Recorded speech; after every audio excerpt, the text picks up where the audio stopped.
Bienvenue dans cette vidéo. Un petit rappel.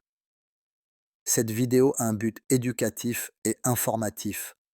Elle ne remplace en aucun cas l'avis d'un vétérinaire. En cas de doute sur la santé de votre chien, consultez toujours un professionnel. Si votre malinois semble agiter la nuit, il tourne en rond, change sans cesse de place, creuse son coussin ou halète sans raison apparente, ce n'est peut-être pas simplement du stress ou un besoin de dépenser son énergie.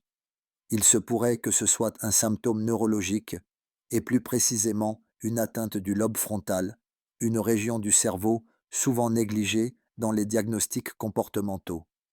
Aujourd'hui, on va décrypter ensemble ce phénomène complexe, mais souvent mal compris, et surtout vous donner des pistes concrètes pour améliorer le bien-être de votre compagnon à quatre pattes. Comprendre le rôle du lobe frontal chez le chien. Le lobe frontal est une zone cérébrale impliquée dans le contrôle moteur volontaire, l'inhibition des comportements impulsifs, la gestion des routines et des comportements sociaux.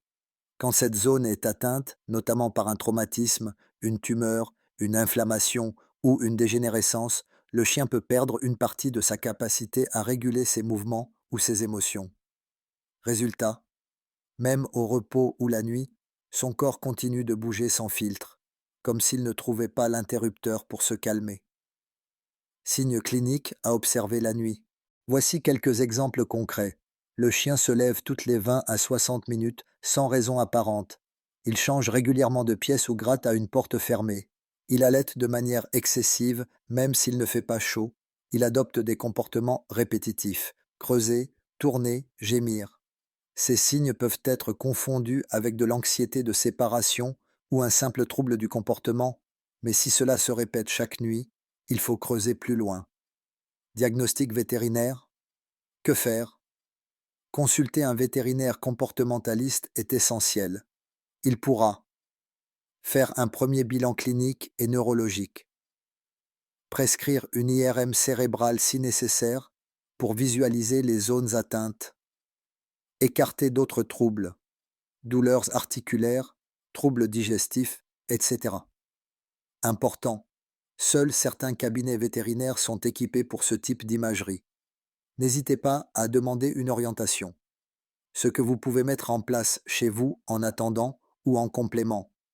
Même sans diagnostic définitif, voici quelques mesures efficaces. Routine stricte. Couchez-le tous les soirs à la même heure, dans un espace calme et familier. Stimulation cognitive en journée.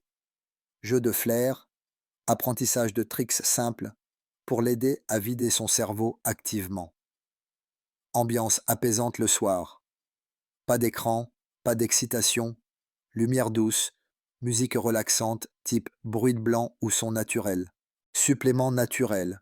Certains vétérinaires peuvent recommander de la mélatonine ou des compléments apaisants, phytothérapie, Zilken. À éviter, gronder, punir ou forcer le chien à se calmer. Ce n'est pas un caprice, c'est un symptôme neurocomportemental. Les erreurs fréquentes à éviter. Changer de stratégie tous les 2 jours. La constance est clé.